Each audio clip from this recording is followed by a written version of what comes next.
Bem, olá, você que está sempre aí junto com a gente no nosso programa, está sempre atento aí, né? Eu não quero que você compartilhe, que você acesse o canal, mas isso traz benefícios para outras pessoas, não só para você que está aprendendo comigo. E eu gostaria também que esses vídeos você desse para o seu irmãozinho da igreja, para aquela pessoa que você ama, que você quer que ele entenda a palavra de Deus, não seja ultrajado pela palavra, não seja espizinhado pela palavra, machucado pela palavra, porque Cristo veio para nos libertar. Libertar do quê? E dá para o seu pastor também, para o seu pastor, para o seu líder. Eu já falei sobre pastor, eu sei que você pode mandar sobre pastor para ele também, pode fazer, manda mesmo. As pessoas precisam querer aprender, tem que haver interesse em aprender. Bem, eu estou falando, já falei muito sobre dízimo, mas eu preciso terminar. Eu quero mostrar para você que quando você dizima, quando você dá o dízimo, você está sustentando algo que está com a palavra distorcida, que está mentindo, que está enganando. Então, quando você dá o dízimo, você leva à frente, você dá força financeira para que muitas vezes a palavra errada seja pregada. Primeiro que você não precisa pagar para ninguém pregar o evangelho para você. Você tem que ter entendimento, aprendizado, entender e compreender a palavra, e aí você pode pregar para todo mundo. Você pode ensinar a todo mundo. É por isso que as religiões prosperam, porque as religiões sempre constituem um líder para que esse líder leve à frente o pensamento deles, o pensamento dele. Você aprova o pensamento. Quando uma pessoa faz coisas erradas e você aprova o pensamento dela, haja visto que nós vimos em religiões as pessoas fazerem coisas horrendas, em religiões e também no cristianismo. Pessoas que estão andando com seus usufruindo de benefícios grandes, como casas, carros, apartamentos, filhos, todos muito bem de vida, enquanto a igreja sofre, passa fome, precisa de cesta básica. E ela não faz isso. A igreja judaica fazia. Então, quando você for ler a Bíblia, preste atenção. Você abriu no meio dela, não tem umas páginas em branco? Pois é, ali divide o Velho Testamento e o Novo Testamento. O Velho Testamento fala das profecias da vida de Jesus no Novo Testamento. Os livros de Mateus, Marcos, João, os evangelhos falam de Jesus de corpo presente. De Romanos a Judas, fala Jesus de corpo ausente. Jesus morto depois da cruz. A igreja não existia nos livros, nos evangelhos. Mateus, Marcos, João, Lucas. Jesus estava de corpo presente, vivo, ensinando e discipulando e fazendo discípulos. Aí ele falava com a nação de Israel. Quando ele morre, através da sua morte, ele junta dois povos, tanto judeu quanto gentios. Aquele que crê em Jesus se torna Yahudini, se torna uma pessoa salva, cristã, separada, santificada pela palavra de Deus, transformada pela palavra de Deus. Então, quando a gente fala de dízimo, eu digo que o dízimo, quando você dá, é uma maldição, você está se amaldiçoando e amaldiçoando os outros. Por que isso? Presta atenção. Se Malaquias, que é o livro do Velho Testamento, manda a nação de Israel dar o dízimo, não fala para a igreja dar o dízimo, significa que a igreja precisava de dinheiro para prosseguir. Quando Jesus fala para a igreja que ser-me-eis, a igreja, os discípulos seriam testemunhos de Jesus em Jerusalém, Samaria e os confins da terra, Jesus está dizendo para que os discípulos pregassem em Jerusalém, depois em Samaria e os confins da terra. E eles precisavam de dinheiro para isso, para ir viajar, para ir pregar, para ensinar. Paulo trabalhava, fazia tendas, tinham recursos próprios. Os apóstolos, Marcos, João Marcos, a família de João Marcos tinha uma indústria de pesca e eles ali trabalhavam. Isso são histórias.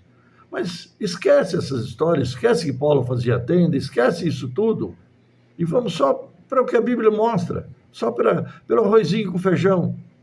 Ela mostra que no primeiro dia da semana, lá em livro de Coríntios, já quando Jesus estava morto, não tinha mais Jesus de corpo presente, ele tinha morrido e ressuscitado. Lá em 1 Coríntios, no 16, a partir do 1, diz: no primeiro dia da semana vos ponho de parte o que puder ajuntar, quanto a coleta que se faz para os santos. E Paulo diz: como eu ordenei as igrejas da Galácia.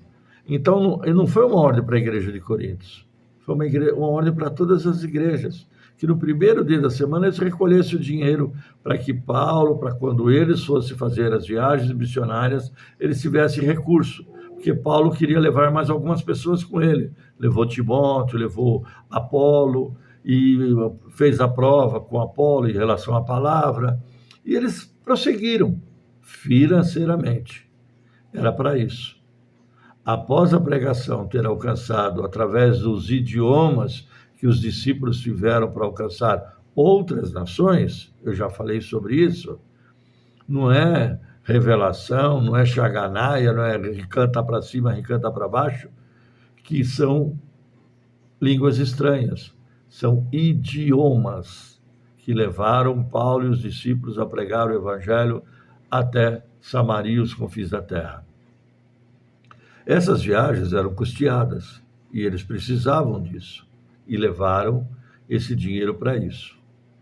Quando a gente fala de dízimo, os líderes vão logo, não, no Novo Testamento fala de dízimo. Fala sim, realmente fala. Quando fala em Hebreus, no livro de Hebreus, fala que Abraão deu dízimo de tudo. Para quem que o Abraão deu dízimo? Ele deu dízimo para Melquisedeque. E o que é que está citando Hebreus? Hebreus está citando lá o livro de Gênesis, que lá no começo, Abraão dá o dízimo do despojo de uma guerra para Melquisedeque. Quem era Melquisedeque? Melquisedeque é uma figura de Jesus. Sem genealogia, sem parentesco, sem nada, surge Melquisedeque. Abraão dá o dízimo para ele. Por que Abraão deu o dízimo? Porque em Hebreus revela que ele tinha sobre os lombos dele a nação de Levi. A nação de Levi era uma nação sacerdotal, que jamais daria o dízimo, e sim recolheria oferta do povo judeu, para ser sustentado e trabalhar no templo, no tabernáculo, naquela época, nas tendas, na tenda, que era o tabernáculo de Jesus, de Deus naquela época, onde Deus ia se revelando de diversas formas ao povo judeu. Jeová Jireh, Jeová Ravá, Jeová Nissi, Jeová Estabaone. Bem, isso não interessa muito, porque senão confunde você. Mas o que era interessante é que o sacerdote não recebia oferta. Não, o sacerdote, ele recebia oferta, ele não dava. Interessante, não? Abraão diz isso. O sacerdote, ele não receberia, não daria oferta. A tribo sacerdotal, como estava nos lombos de Abraão, ele dá o dízimo uma única vez para Melquisedeque, na figura de Jesus Cristo. Então ele dá o dízimo. Acabou. A nação de Levi, a nação sacerdotal, não dá mais dízimo, não dá mais oferta, não dá mais dinheiro, não dá mais nada. Ela vive daquilo. Quem viveu de oferta? A nação de Levi, a tribo de Levi, que trabalhava no templo. Bom, eu já disse que o próprio Jesus, ele fez uma coisa errada, e eu acho errada, e eu tenho certeza que muitos líderes também acham, foi destruir o templo. Porque ele falou que nesse templo não ficaria pedra sobre pedra. Por que não ficaria pedra sobre pedra? Porque o templo só serve para isso, para ter sustento, para ter manutenção. Então Jesus fala assim, Na casa do meu pai há muitas moradas. Se não fosse assim, eu não vos teria dito. Ele diz isso aos discípulos. Onde é essa morada? Quer dizer que na casa de Deus, lá no céu, já falei sobre isso, tem texto, tem vídeo sobre isso. Ele vai morar lá no céu?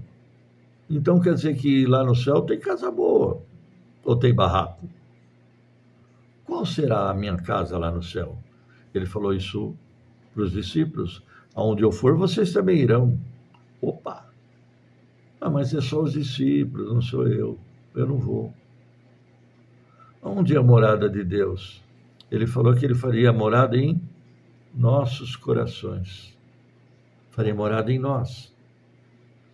Então, quando Jesus morreu, os discípulos morreram, o que aconteceu? Veio o Espírito Santo. O Espírito Santo é a palavra de Deus.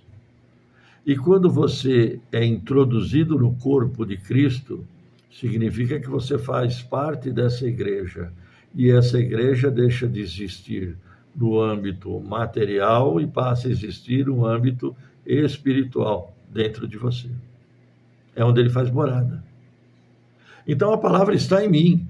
A palavra está em mim. Eu vou pregar, eu vou ensinar, eu vou falar. Eu sou o templo do Deus vivo.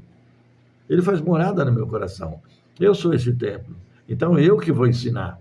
É eu que vou falar. É você que vai falar, é você que vai ter aprendizado. Por isso eu tenho um vídeo, que também já expliquei, que na igreja não existe pastor. Na igreja não existe. Na igreja de Antioquia havia profetas e mestres. O pastor é uma figura para o Velho Testamento, para as ovelhas perdidas da casa de Israel. O próprio Jesus diz que ele é o bom pastor e ele dá a vida pelas ovelhas. Eu já falei isso.